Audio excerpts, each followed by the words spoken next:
Hey listeners, Aaron here. If you're watching Fallout on Amazon Prime Video, then we have just the podcast for you. Radioactive Ramblings has joined the Lorehounds Network. We are going to be breaking down the show episode by episode, making far-fetched theories and dropping some tidbits of lore. If you want to hear us ramble, tune into Radioactive Ramblings, linked in the show notes. We hope to have you join us in the Wasteland.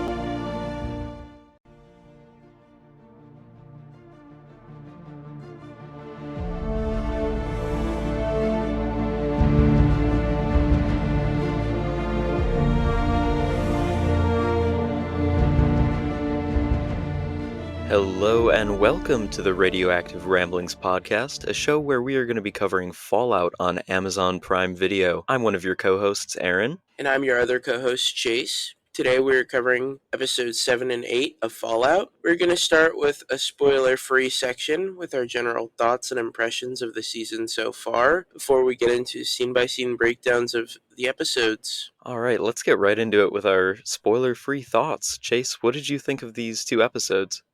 Well, first of all, these two episodes are the final episodes of the season, so I think it's fair to say this season was amazing. I really enjoyed this show, and I think that it might be in my top 3 shows for this year. Honestly, I really greatly enjoyed it. I didn't think there was a single second that was boring, in all honesty. I thought it was really interesting the whole time. I think that nothing was lazily done, you know? All of the CGI looked pretty good. There were points where it was a little iffy, but nothing bad for sure. All of the writing was great, I feel like, and all of the acting and characters were really good. One thing I want to say is I think I've been seeing kind of hate for Maximus's actor online, and I think it's just people hating on him for playing the character correctly. Honestly, I think he played Maximus perfectly, and I think that people are just hating on him because they don't like Maximus's character. Yeah, we saw that with Star Wars, where the actor who played Jar Jar Binks was getting death threats. We saw it with Game of Thrones, where the actor who played Joffrey was getting hate mail for it. I think we need to end this whole thing of hating on actors who are playing their characters perfectly, because, yeah, Maximus, he's a hateable character on purpose. I don't think that we're supposed to sympathize with him very much until maybe the very end of the series, but I thought the actor did a fantastic job portraying him exactly how the writers intended him to be. Yeah, and back to our spoiler-free review of these episodes. I think that these two episodes really tied everything together, set everything up for a second season for sure. Answered a lot of questions that we had and kind of proved some of our theories right, I would say.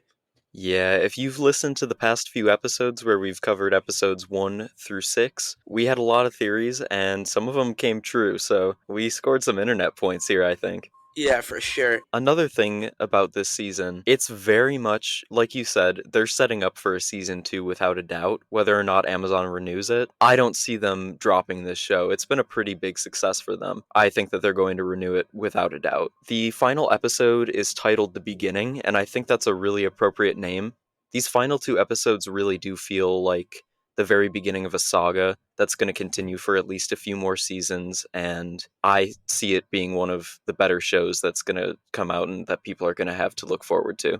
In these final 2 episodes, another thing that was really impressive was the amount of Easter eggs that they fit in from the games. These final 2 episodes were just chock full of costumes and locations and pieces of information that if you've played the games, you are going to be super excited about. If you've played especially New Vegas or some of the older Fallout games, it's really going to shine through as something that, yeah, this episode was for you, or these 2 episodes, rather, were for you if you've played the games. And if you haven't played the games, like Chase, I am assuming that you had a pretty good experience with these last 2 episodes and thought it was a good wrap-up, even if you didn't pick up on all the Easter eggs, right? Yeah, I picked up on one Easter egg at the beginning of episode 7 just because it was pretty obvious. Other than that, I didn't pick up on anything else, but I still greatly enjoyed the 2 episodes and the entire show as a whole. That's about all I have for my spoiler free thoughts. Chase, do you have anything else? No, that's about it. That is going to wrap up our spoiler free section. If you haven't seen episodes 7 and 8 yet, now is a good time to head out. Come back later once you've watched them, or stick around if you don't care about spoilers.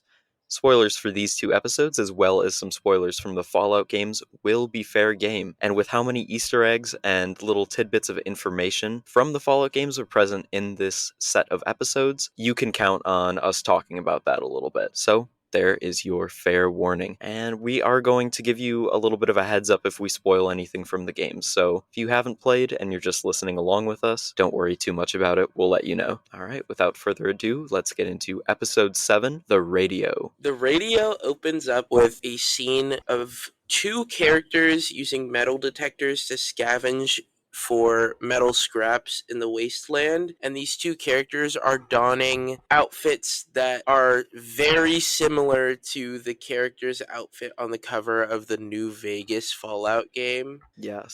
So that's the one I noticed, and I was like, oh, I get that. I get that. Even though I Yeah. haven't played any of the games.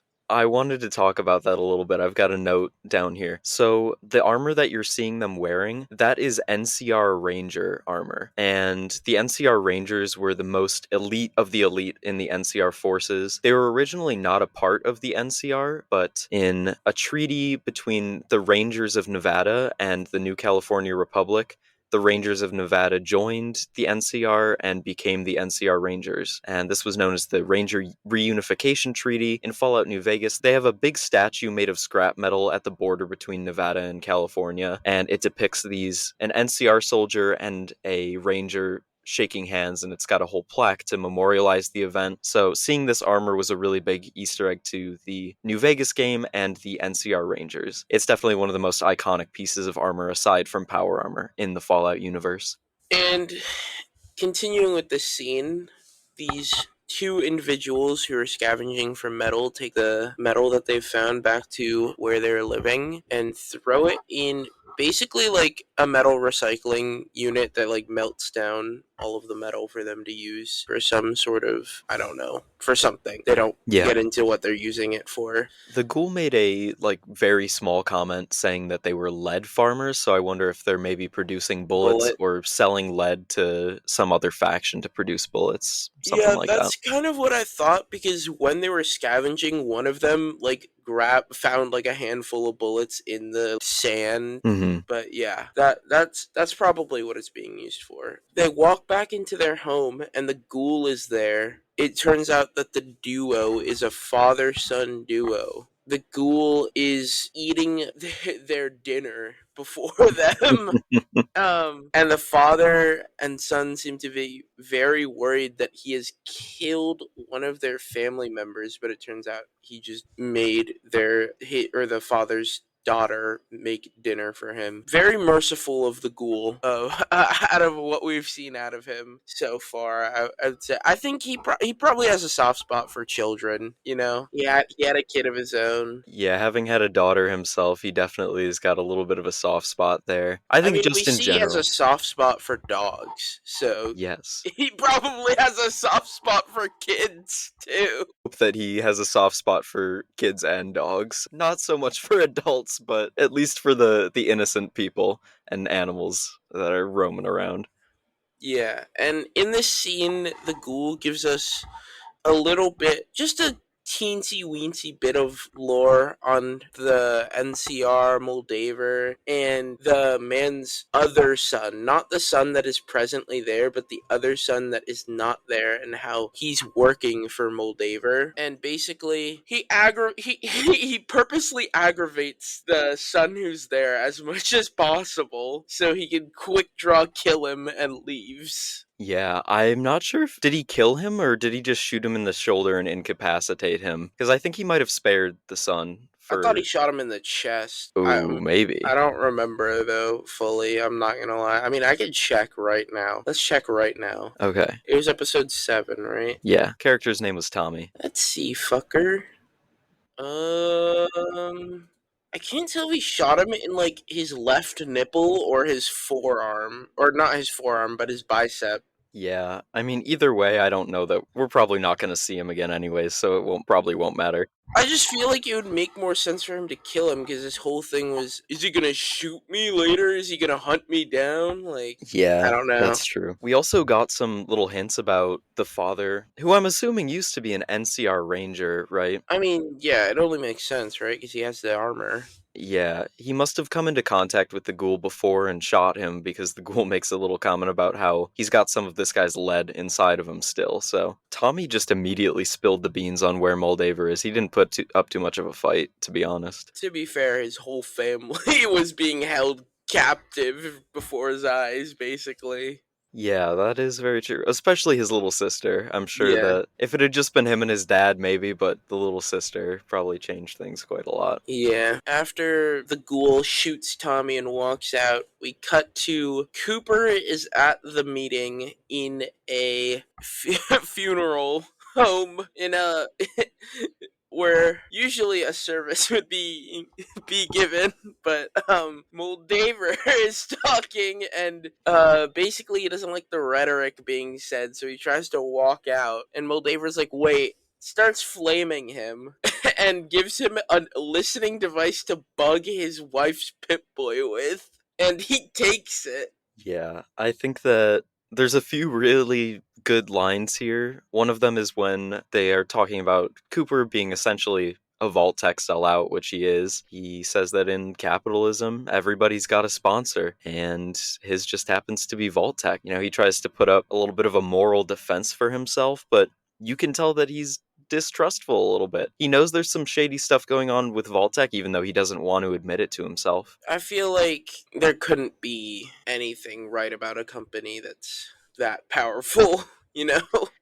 Yeah, everyone keeps dropping the line of selling the end of the world, and yeah, I don't know how you can't trust a company that's quite literally dependent on the world ending. Yeah. And after this scene, we to captured Lucy in like a cell in Vault 4 where she's shown a video of the original Vault 4 overseer basically being just a psycho and everything falling to ruin, and she learns the real lore behind Vault 4 and that these people aren't actually bad, which was honestly super surprising to me. I thought this was gonna be like a whole different thing, last a while longer.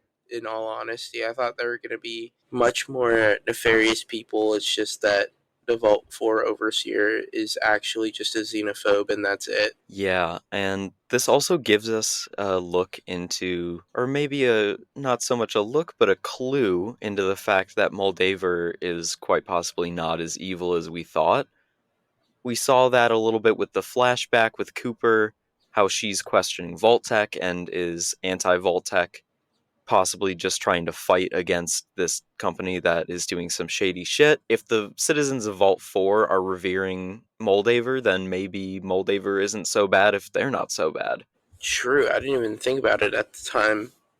The line about the axolotl creature being his great uncle Steven or something like that, about being the overseer's great Oh uncle, is yeah, hilarious. That that's was pretty so good. funny. Um, so Lucy basically in cuffs gets dragged by Maximus's room, and Maximus sees, and he finally decides to take action. He puts the popcorn down. But then it cuts away to Thaddeus, where he's limping to the trunk of a car to finally get some rest, and he pulls his sock off and you see the most disgusting foot on the planet. That shit made Bro's me toes gag. hanging by a thread. That shit was disgusting. The dog licks his foot. It was just yuck. But then he's just the worst person. Animal abuse, shoves dog in Nuka-Cola bin. If you didn't hate Thaddeus before, I fucking hated him after this. Not gonna lie, I did not hate Thaddeus before. I felt like he wasn't a great guy, but he wasn't as bad as Maximus. Yeah, the only thing it takes in a show for me to absolutely despise a Animal character, abuse, yep. yeah, animal Animal, animal or child abuse, and that's like, okay, now fuck you, you're done. yeah. we cut back to Vault 4, where basically a fake execution of Lucy is happening. Like, we're it's set up to look like they're gonna fucking chop her head off, and then they cut her cuffs open and give her supplies. 2 weeks worth of supplies for the Wasteland, because they think the Wasteland is so brutal that she's instantly gonna die. Which honestly, facts though. Like if you're not goaded like Lucy, you probably die instantly in the Wasteland. But yeah, they give her 2 weeks of supplies. Maximus had already stolen the fuel. What is it called? The The fusion core. the fusion core, put it in his power armor, and goes to town on these vault dwellers, beating the shit out of a ton of them, flipping tables, breaking shit.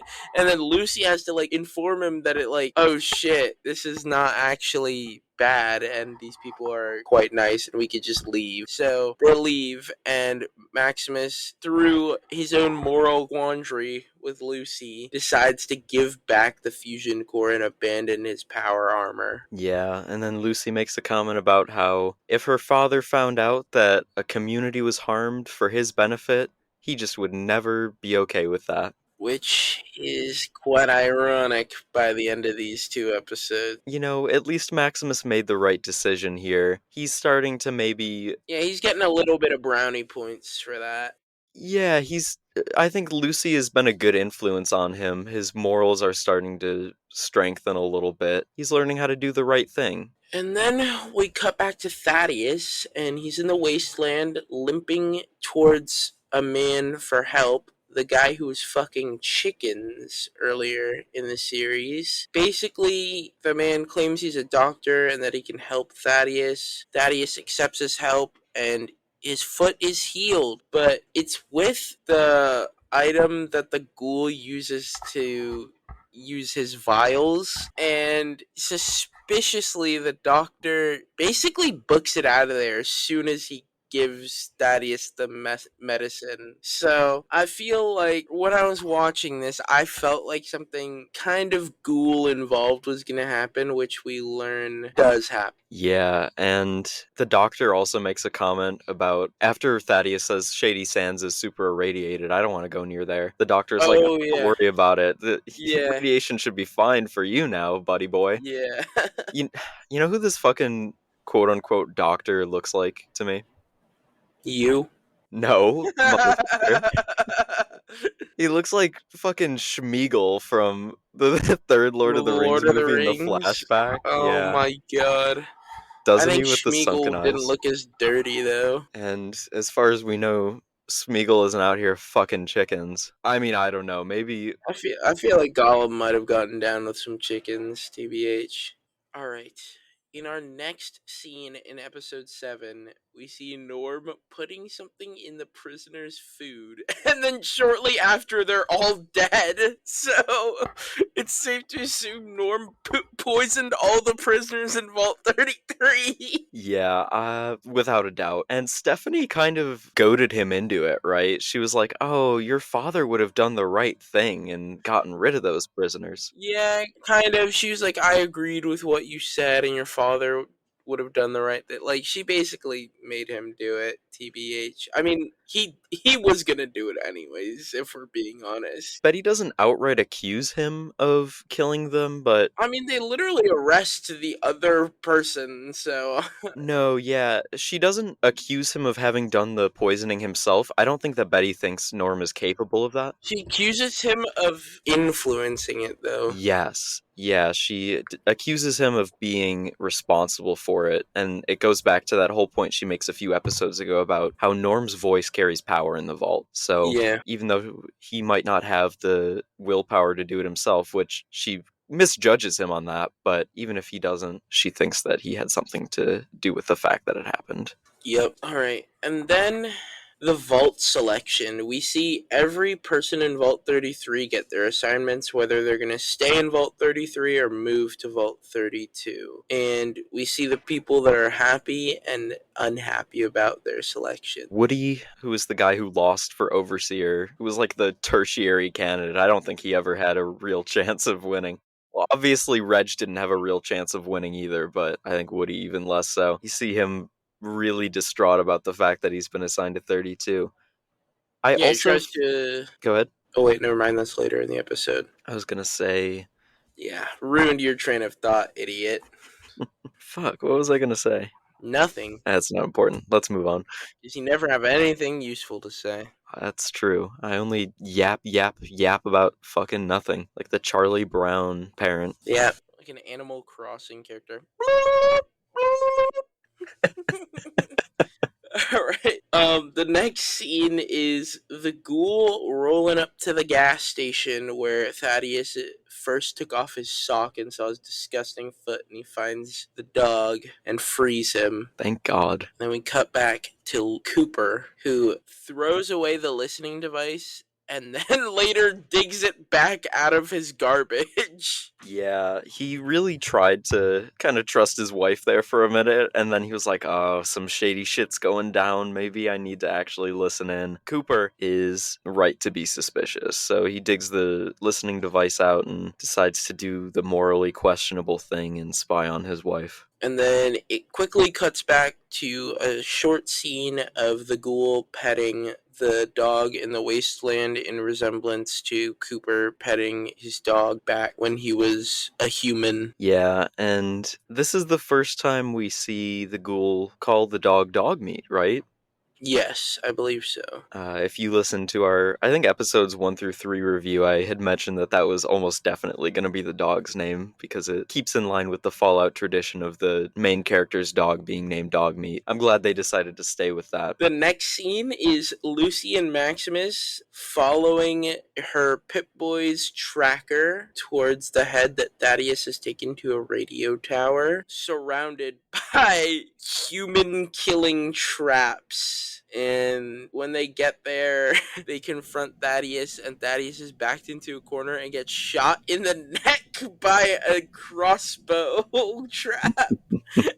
And this is where they find out he's a ghoul because he just pulls the arrow out of his neck and it instantly heals. So Maximus decides to take the heat for Thaddeus and Lucy because Thaddeus called in the Brotherhood to save him, but now that he's a ghoul, they know he's just going to get executed. So Maximus takes a fake head and gets ready for the Brotherhood to collect him while Lucy runs off with the real head and Thaddeus just runs off in general. Lucy and Maximus share a kiss before they depart from one another. Also, I've mentioned that there were going to be a lot of game connections in this episode. The whole fiddle music thing is a big Fallout 4 reference. The Minutemen, which is a faction that the player character leads in Fallout 4, eventually you retake this pre-war Revolutionary War fort called the Castle, and you set up this radio tower that just transmits that song on loop all day, and it's called like Freedom Radio or Minutemen Radio, something like that. So the whole joke about people not being able to respect the fiddle music is a joke about how the players of Fallout 4 thought that that radio station was so fucking annoying. That's pretty funny. So that was fun. Also, it was the guy from Portlandia. Yeah. It was a fun cameo. All right, and then we head into the last scene of episode 7 where we see the Vault 33 people who are assigned to Vault 32 moving into Vault 32, where we see Woody does not want to move into 32, but the two guards force him to stay for the moving. And we see this is a little power move by Betty, a little hostile. She seems like she might be getting rid of her competition in the vault while also securing a Vault 31 dweller to live in Vault 32. So I think we know who their overseer is going to be, and that's going to be Stephanie. Yeah. Stephanie, I know that she's probably involved with all this shady Vault 31 shit, but you got to admit, with the eye patch and everything, she looked pretty badass being assigned to Overseer. Oh, of course. What I want to know is where the fuck were these armed guards when the goddamn vault was being torn apart by Moldaver and the Raiders? Yeah,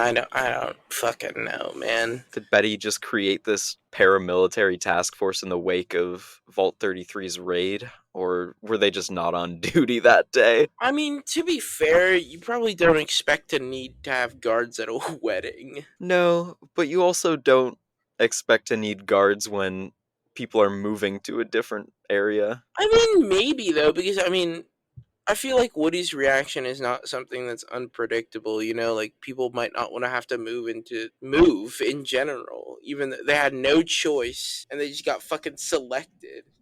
That's true. I mean, it's entirely possible though that she just made that shit though. 'Cause it might be just a hostile takeover at this point. Yeah, it doesn't seem like she's above using those kinds of tactics to keep control. The other thing that I was wondering about the whole vault situation, now that they don't have the added population of the dwellers who are living, or who would have been living in the vaults that were former raiders, do they have enough people to sustain both vaults? I mean, they have enough people to sustain their own vault, right? So they should be able to just like sustain themselves, right? True. My assumption was that the only reason they were going to be able to do this whole 32 repopulation program was because they had some additional manpower that they could integrate into Vault Society. And without that, it seems like both vaults are going to be kind of sparse. Yeah, maybe. I don't know. They also do need a water chip, don't they? Like, didn't their fucking water chip break? It What happened did. to that? I'm wondering if both vaults have their water chips broken or if it's just 33. I mean, it should just be 33, right?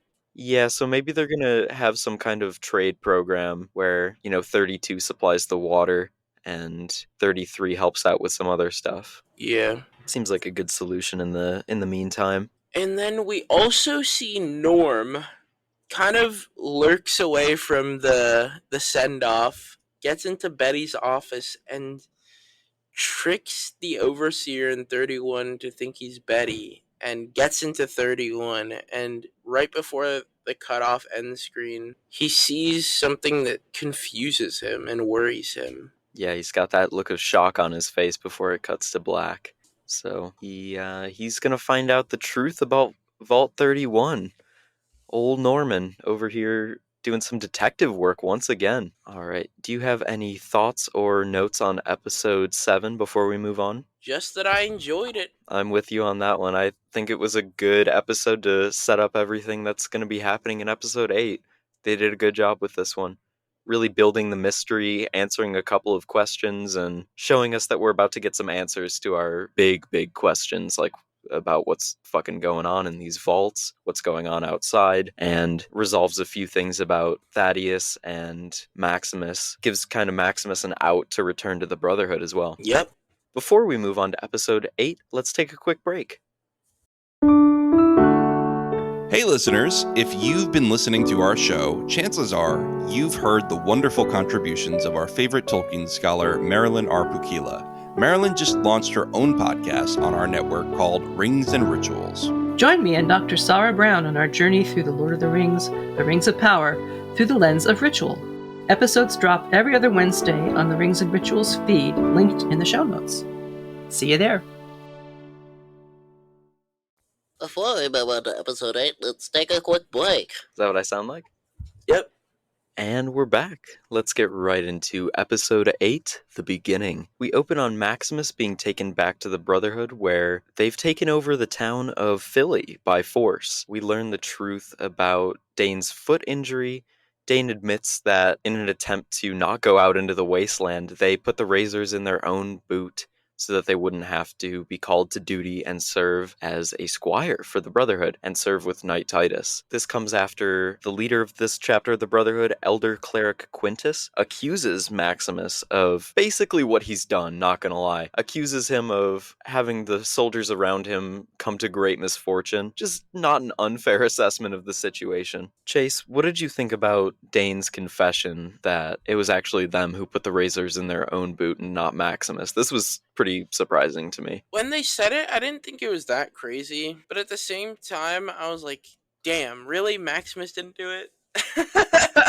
No, yeah, I was so convinced that it was Maximus that just any other theory was not coming to mind for me. I couldn't believe that it was anything other than that. Yeah, I really didn't expect it to be Dane. That kind of redeems Maximus a little bit for me. Maybe Just a teensy weensy bit. yeah, the show is trying to show us a little bit more every single episode for the past few that Maximus isn't as bad of a guy as we might have made him out to be in the beginning. He's still got a long way to go before I would consider him a hero of any sort, but he's making progress. Yeah, for sure. All right, then we move on to Lucy being taken to the observatory where she finds out that it's an NCR stronghold, and this NCR stronghold has a little thriving community inside. She also has some flashbacks to when she was a kid. She sees her mother and herself in this field that looks really similar to the settlement and farm that's in the observatory. Yeah, I'm not gonna lie. As soon as I saw the cornfields in the NCR with Moldaver knowing who her mom was, I like instantly was like, "Oh shit!" Lucy was definitely here with her mother at one point, Yeah, and in the episode where Lucy talks about her memories of childhood with her mother, she mentions that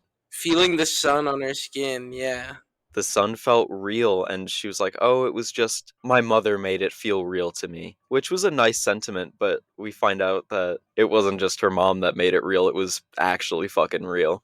yeah, it was just actually the damn sun. Yep.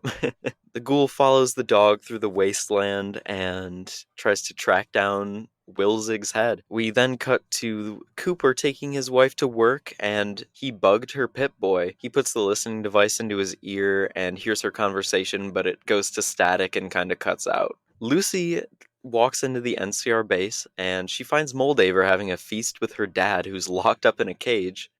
Like a bird cage, basically. A fucking bird cage in the middle of this room, and across from Moldaver at this feast, there's a ghoul strapped, a feral ghoul missing an arm strapped to a chair. Okay, I'm not gonna lie.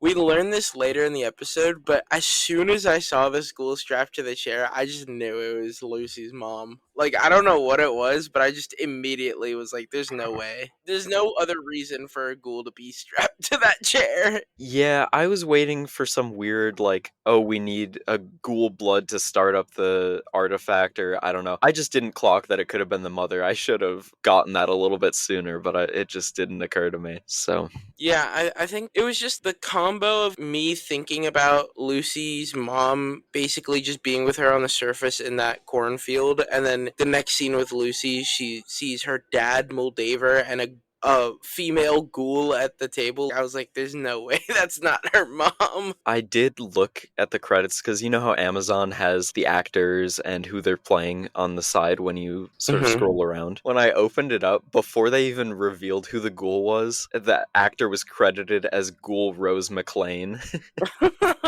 Amazon did ruin the surprise on that one a little bit for me, but that's all right. Moving on, we see Norm meeting with the overseer of 31, who is Bud Askins from the pre-war times. Not quite looking how we expected Bud would look after all this time. He's a brain in a jar, and Bud is credited as Brain on a Roomba. That's quite literally the character's name when he shows up like that. So this is like a known quantity in the Fallout universe. These robots where the brains are inside of little jars on top. These are called robo-brains. Pretty self-explanatory name there, but they're known especially for, even though they have a human brain inside them, they've got super flawed robot logic, like wanting to wipe out humans so that they can save humanity because they think humanity is the problem. Just all these weird paradoxical thought structures, and that kind of lines up with what Bud's plan is here, right? Isn't one of the main bad guys in one of the Fallout games the brain in a jar guy? I think that you're thinking of the Master from Fallout 1, right? Where Yeah. he's in the computer. So he's not a robo-brain. He's a mutant where he fell into a vat of sort of mutative goop called the forced evolutionary virus. And he had to like crawl his way out of the vat as this slop of human goop, like this sort of unmolded slop of human goop. And he wraps himself around a computer and like integrates himself with a supercomputer and starts adding people to his massive flesh and gets their personalities. Yeah, the Master is a fucking creepy villain, but he's a cool one. So not a robo brain, but kind of the same concept of human and machine being fused together. Now we move on to Cooper waiting in his wife's office, listening in on her meeting, and we get this little tidbit about someone named Henry, who is his wife's assistant, wanting to meet him. So he sits down in the waiting room, and this fella Henry gets called in to meet him. Also, the person who tells us about Henry is Betty. I didn't catch that. Yeah. Young Yeah. Betty Pearson. Young Betty Pearson. Damn. We see young Hank meeting Cooper, and we finally get the answer to the question of why the ghoul seemed to know Hank. Yeah. Yeah, we finally get that answer. I kind of figured that there was something like this, but I didn't think that it would be all these characters are going to be from the pre-war times. Did you? No, I didn't expect any other characters really besides Cooper slash the Ghoul to be from pre-war times. Between all of the buds, and we see Moldaver has somehow made it through, the Ghoul has made it through. A lot of people who were kind of in this Vault Tech circle in the pre-war times, they've made it through one way or another into the apocalypse. It's kind of impressive, actually. Yeah. We cut back to Lucy realizing the truth about her father. As we get the reveal that her father is from the pre-war times, Moldaver starts to tell her all of the dirty little secrets and explain the whole process of cold fusion and the fact that she needs a Vault Tech employee in order to make it happen. She explains that cold fusion will provide unlimited energy, clean water to the wasteland, and that Vault Tech had made it a priority to keep this tech buried. I'm assuming because it would kind of fuck with them bringing about the end of the world, right? Unlimited power and energy, sort of. I mean, yeah, once you produce unlimited power and energy, there's no conflict. Everyone has what they need. I don't think that we had talked about this, but the war that was happening between China and America that people assumed was the cause of the end of the world. I'm assuming it's a oil war. It was a war over oil and uranium, yeah. Makes sense. Alaska, oil. All the oil in the world started to run out, and then everyone sort of switched to nuclear, and then the fucking uranium and plutonium started to run out as well. So all the remaining resources on the Earth became really scarce. Power became an unknown thing. The US even invaded Canada and Mexico before the Great War happens. So, Bruh. yeah, they got greedy. Absolute greed. Just gluttony. The US would never invade a country for their resources in real life. Oh, true. We're the good guys. Basically, Lucy forces her father to give Moldaver the cold fusion code. I'm surprised he does. I'm not gonna lie, yeah, it took like barely any convincing. Yeah, he does seem to really care about his daughter. Despite everything that's happened, he definitely. I don't think that he's faking his love for his family. Yeah, I think he definitely loves his kids, at least. Yeah, at least his kids. I don't think he quite loved his wife enough. Yeah, here though is also where we learn. I think one of my theories from like our first episode gets proven here, where I thought that Hank or Lucy's mom was gonna be the cause of the NCR's fall. Like basically the second round of bombs dropping. I thought that would be more of a point of contention between Maximus and Lucy, but considering the fact that Lucy's dad is like full mask off evil guy now, yeah, no. Yeah, he's fucking cold. He doesn't even try to deny that he was responsible. He does tell Lucy, oh, don't listen to her. Don't listen to anything she has to say. But once Moldaver actually gets the words out, he's just kind of resolved himself to being like, I did what I had to do to make this happen. I did what I did to protect humanity. The problem is the factions and the fighting, and we need to start over, all over again. We need to kill everyone and have only one leader. Sounds like Vault-Tec isn't Bro just wants to be a fascist. Bro just wants. Vault-Tec isn't preserving the ideas of the American dream and democracy. They're just straight up fascists in this. It's also crazy because the NCR was built with a lot of help from Vault dwellers. Yeah, a lot of the vaults that opened were sort of instrumental in becoming the NCR. So we're going to find out a little bit later some more about the vaults. We get a lot of critical lore about the vaults that I wasn't expecting to get from this series, but yeah, I kind of got the sense that the vaults are very separate, almost competing entities. Like whichever vault comes out on top is the one who deserves to rule the wasteland. Yeah, does seem like that. Moving on, we see the scene where Barb is discussing with the board. Her and Bud Askins are discussing with the board all this shit about Vault Tech, and Bud Askins kind of. That was before this scene, but yeah. Oh yeah, we went out of order a little bit just because they cut back and forth in these two scenes a lot. Yeah, they do go really back and forth right here. We're back to Barb and Bud Askins with all of these leaders. of industry and technology in the Fallout universe. I want to talk a little bit about them in a moment. We see Bud offering them all their own little spots, offering them investment in Vault Tech. Now, Cooper has faith in his wife. We see her sort of get a message on her Pip-Boy. She looks up and she sees a shadowy figure. You have any theories about who this shadowy figure giving her essentially her talking points is? I have no fucking clue. I have no clue either. My guess is either CEO of Vault Tech, maybe someone with the Enclave, like U.S. government. I'm assuming it's someone we're gonna see season 2, because later on we see Hank head towards. We'll get to that later, but I think it's someone we're gonna see season 2 involved with Hank. Yeah, speaking of people who might be important to season 2, the guy who's kind of pushing back the CEO of Robco, Robert House, a spoiler for New Vegas, he survives the Great War and is the controller of New Vegas. He reopened the strip. He saved Las Vegas from a nuclear annihilation.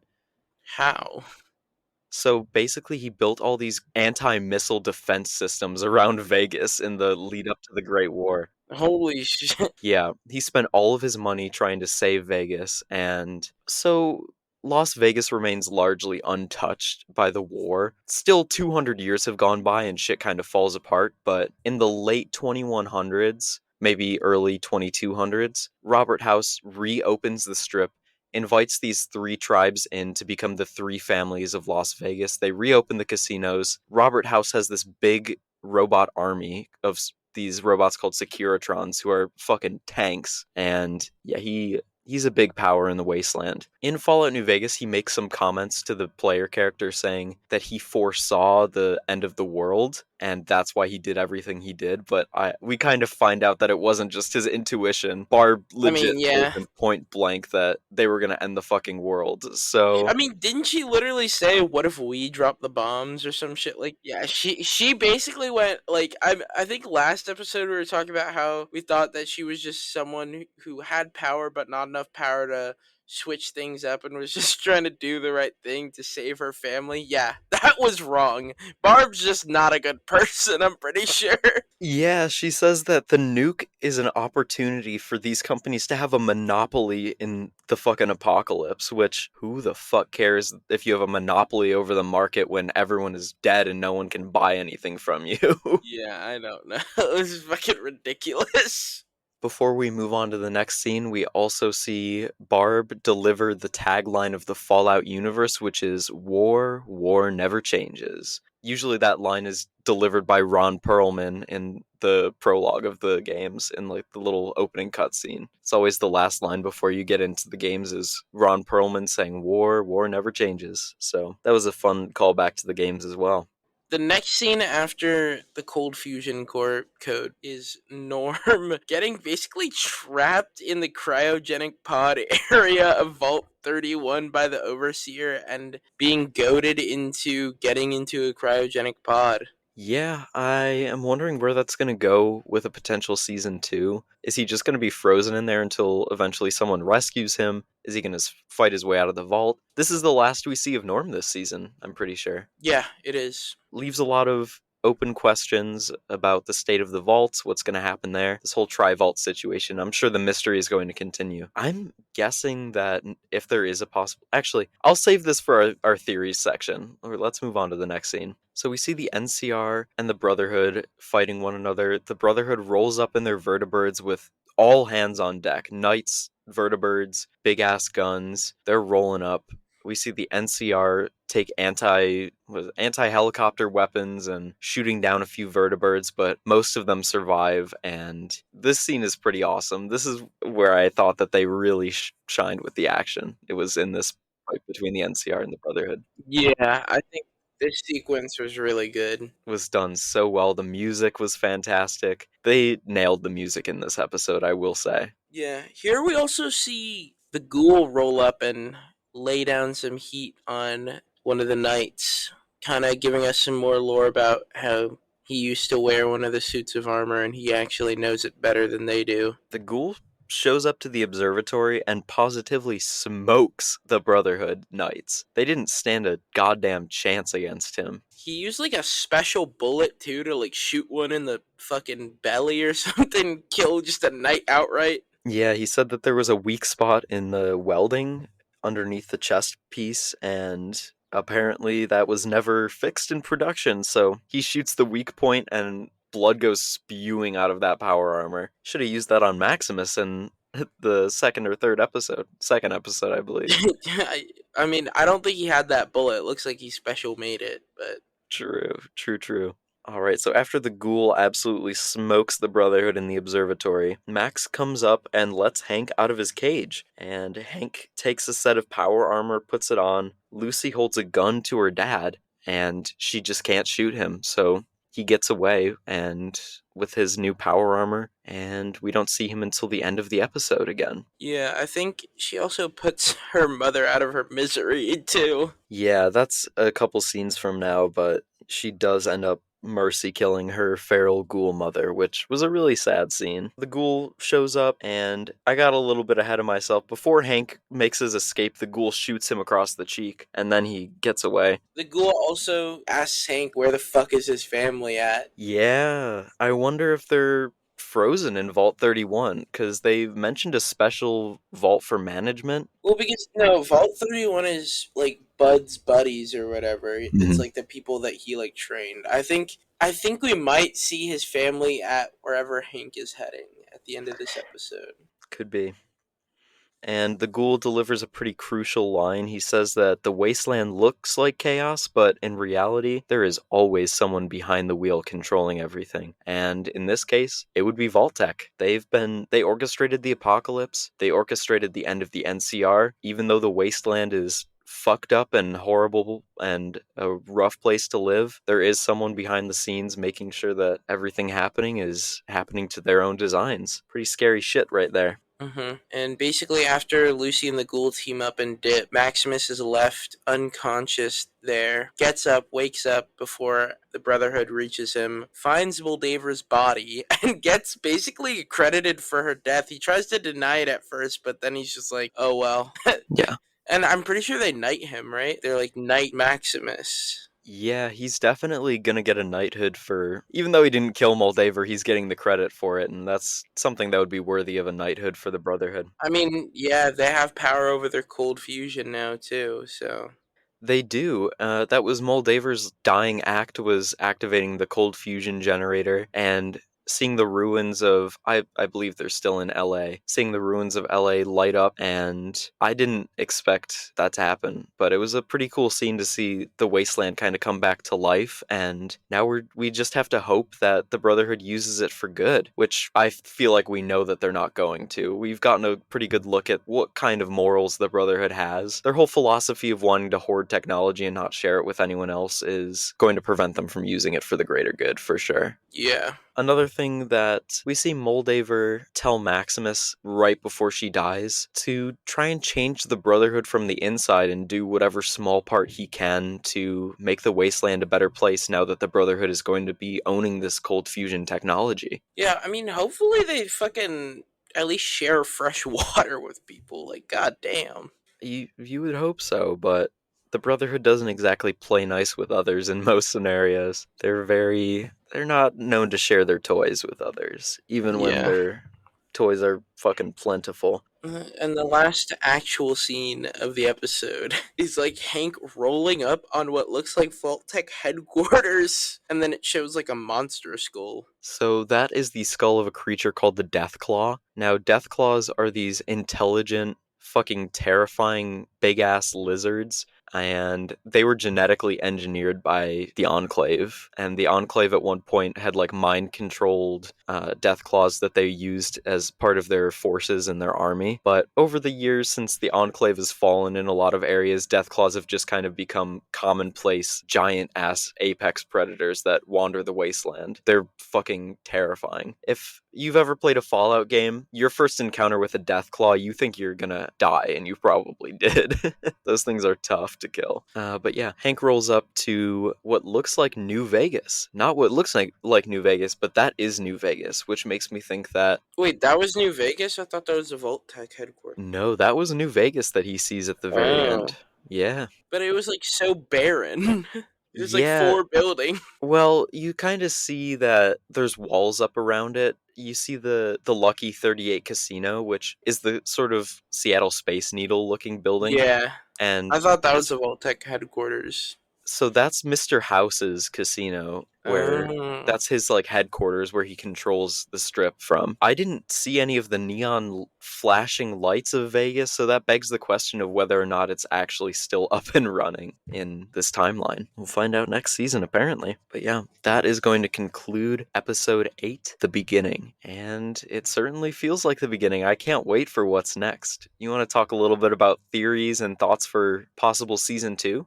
Oh, well, in season 2, I had some theories, but you said that place was New Vegas, and I thought it was Vault Tech, so never mind.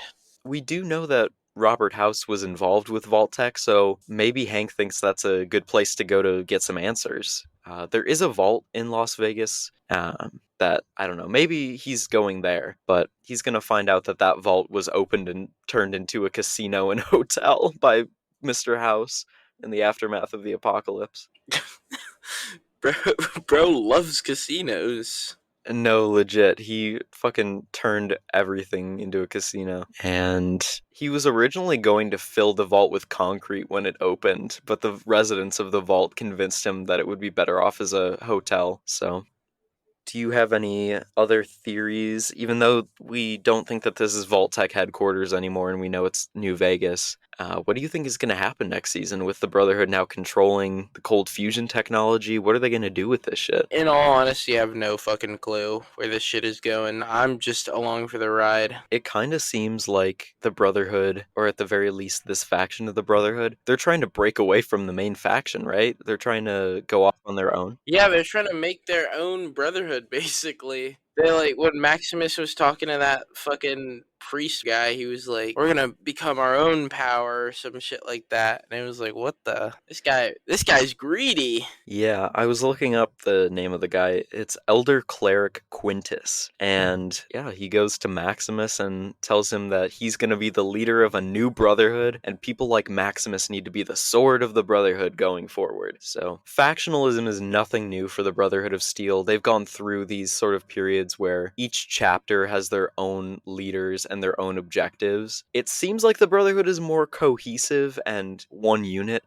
at the beginning of the Fallout show, but seems like they're going to devolve back into the whole factionalism, each chapter having their own goals and leadership type of thing. Yeah, I just feel like even though they have infinite energy now, I don't know how they're going to defend it. I feel like they've depleted so much of their forces throughout the show. Yeah, and the way that people were so afraid of Moldaver, I don't think that that's all that's left of the NCR forces. I think that there's got to be more communities scattered around that have joined up with her. She seemed to have pretty widespread support, right? Yeah, for sure. I mean, the way that everyone was basically, you said her name and they started like cowering in fear, she must have other forces elsewhere. Yeah, it seems like a lot of people are loyal to her. Anyone who survived the NCR and believes in bringing it back is going to be on her side. We saw that at the very least there are some families out there that have sort of heeded her call to action. Like we saw Tommy in episode 7. We know his brother had joined up with Moldaver. We know he was helping Moldaver. I would imagine that there's a lot of people in the Wasteland who are sort of a part of her grassroots organization. Yeah, they're here to bring back the NCR. Yeah. Which is not surprising considering it was like the closest thing they had to real civilization again. Yeah,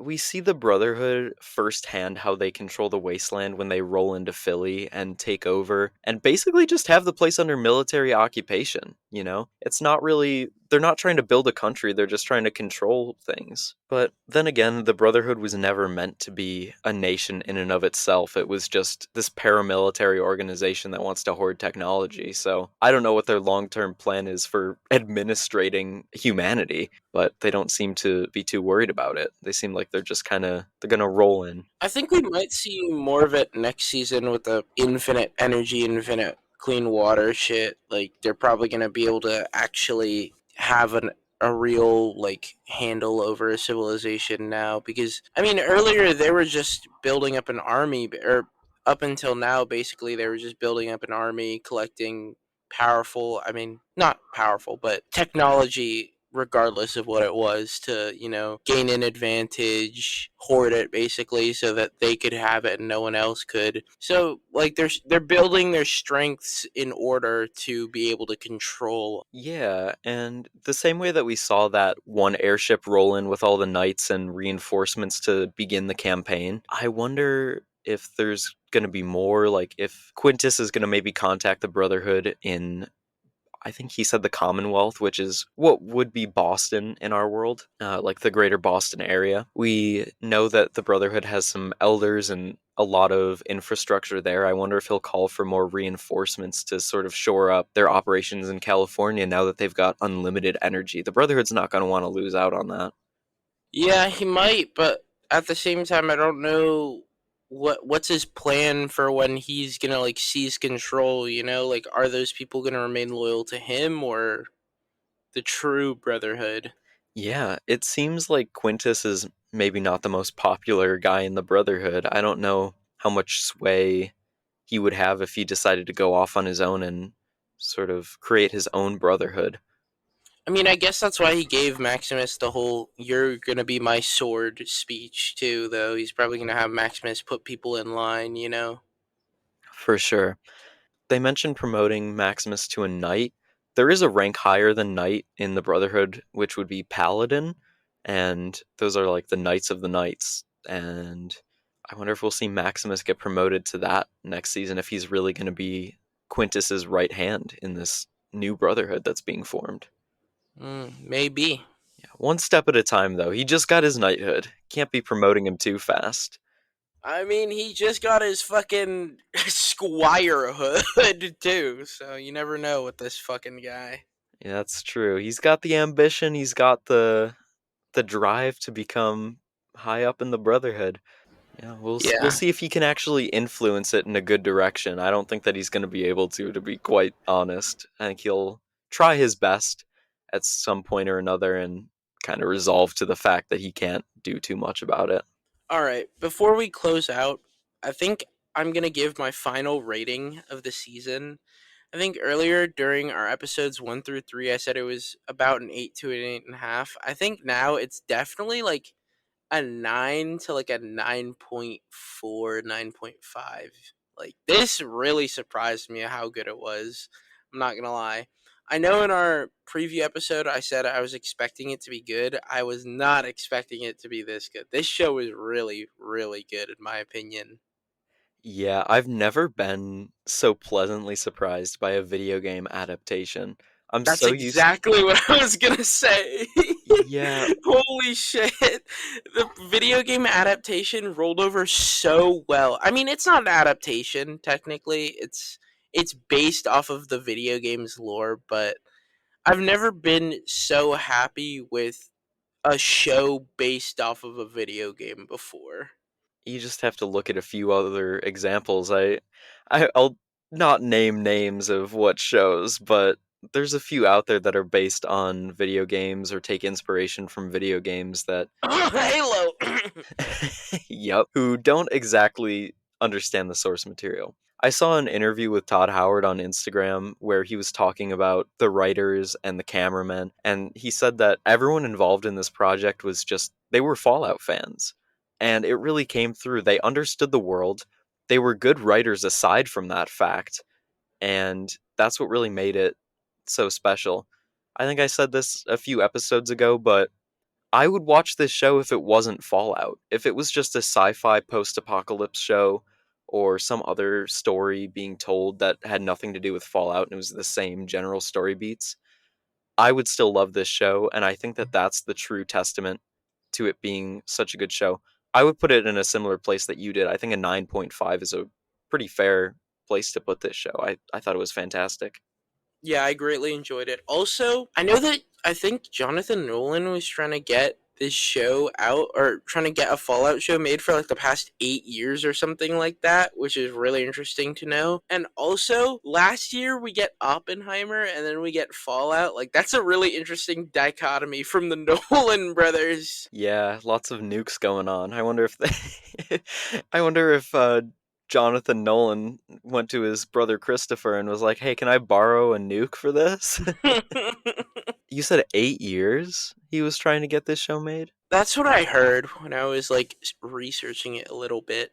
But That's yeah. crazy. The other thing I heard about related to Jonathan Nolan is that when they were making Westworld, they took Fallout as like huge inspiration when they were making Westworld, which lines up with them knowing this property because they already made a property that sort of took inspiration, so it just makes sense that they would refine it even more in this and create something that respects the feel of Fallout, respects the story, respects the source material. I was gonna say, I feel like they did fall out of service. You know, they shed some light on it. They made it look good. You know, they didn't shade Fallout. They didn't make Fallout look bad. Yeah, there's so many.